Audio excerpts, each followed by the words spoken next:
Hello, I'm a music teacher and this is my son. He was born with a heart defect and spent the first 4 months of his life in the hospital. He had several surgeries, and during those difficult times, I would play for him songs from the Baby Einstein series. One day after his discharge, he had a follow-up appointment with his cardiologist, and we were delighted to hear that he had made a full recovery.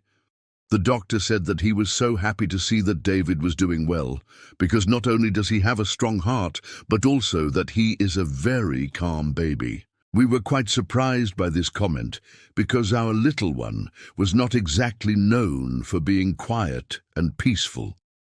As we were leaving the doctor's office, I asked him if he knew why the doctor had said that.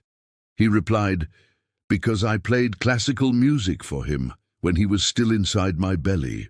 I explained to him what happened and how grateful I am that you existed and that today he is a healthy and happy boy.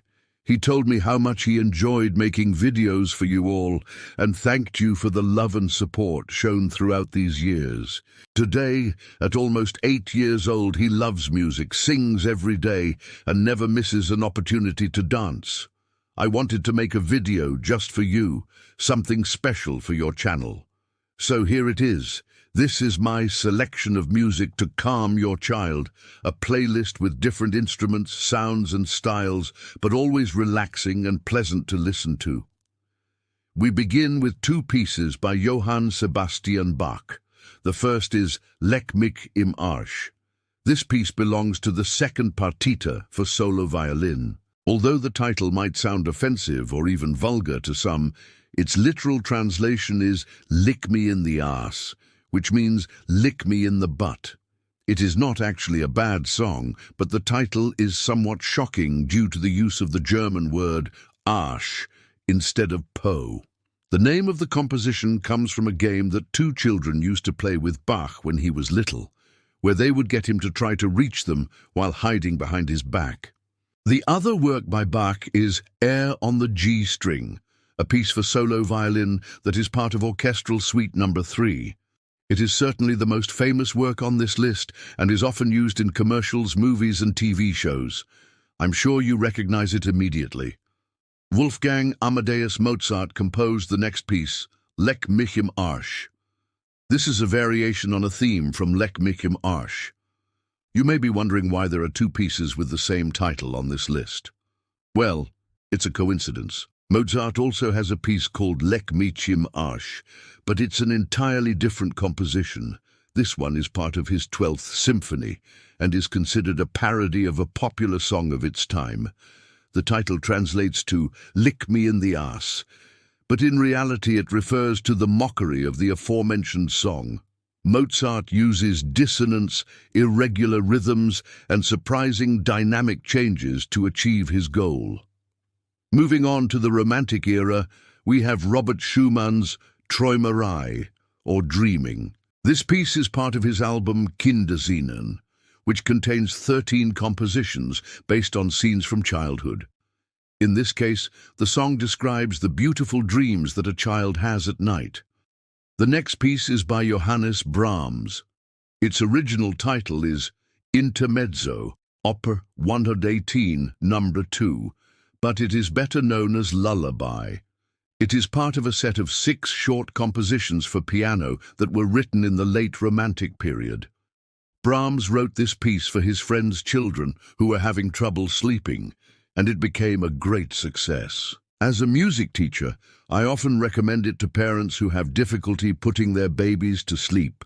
Its simple melody and harmonic progression create a comforting atmosphere that helps relax both children and adults. Franz Schubert composed the next piece, Ave Maria.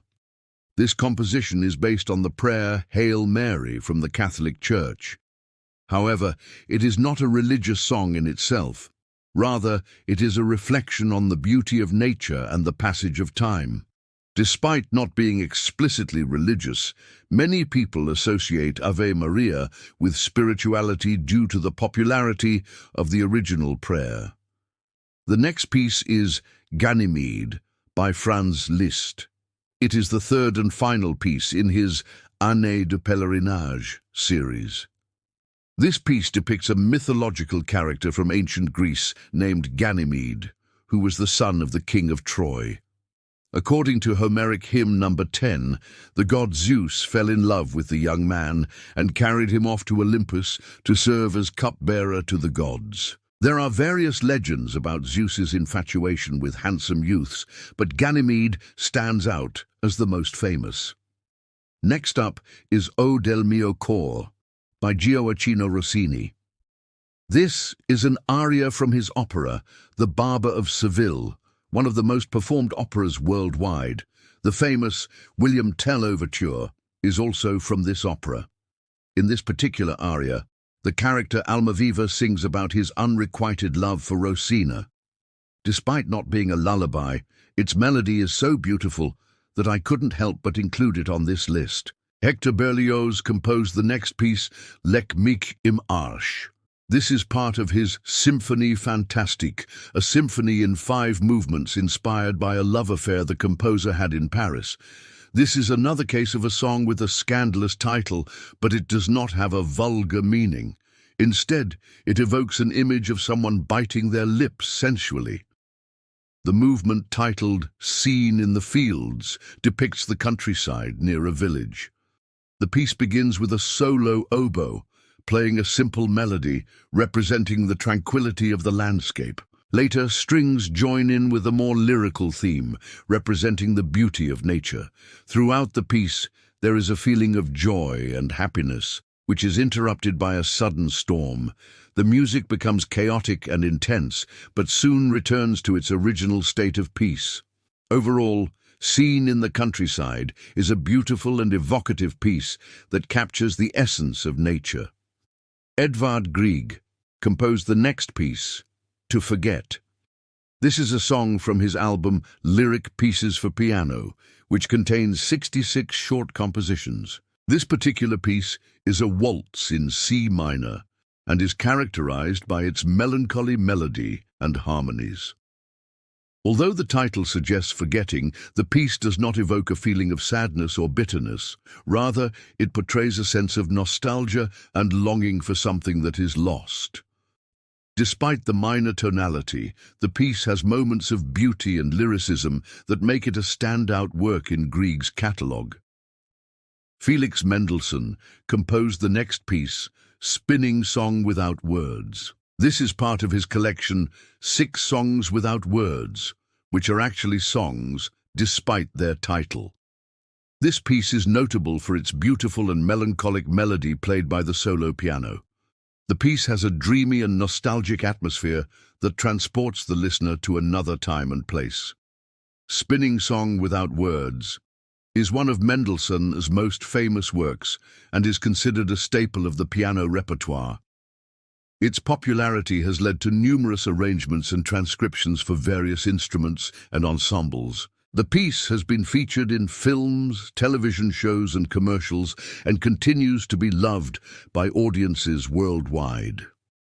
The last piece is by Pyotr Ilyich Tchaikovsky, specifically from his 6th Symphony, also known as the Pathétique.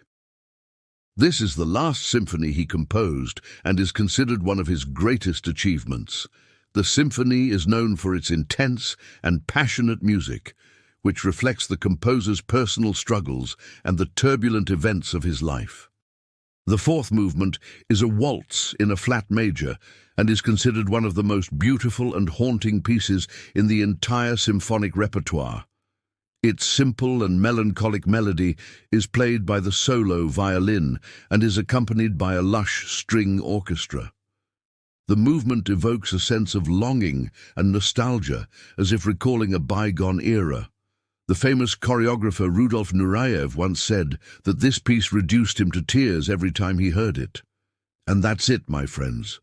Thank you for watching and supporting our work. If you liked this video, please leave a like, subscribe, and share with your family and friends. And don't forget to turn on notifications so you don't miss any of our upcoming content. Until next time.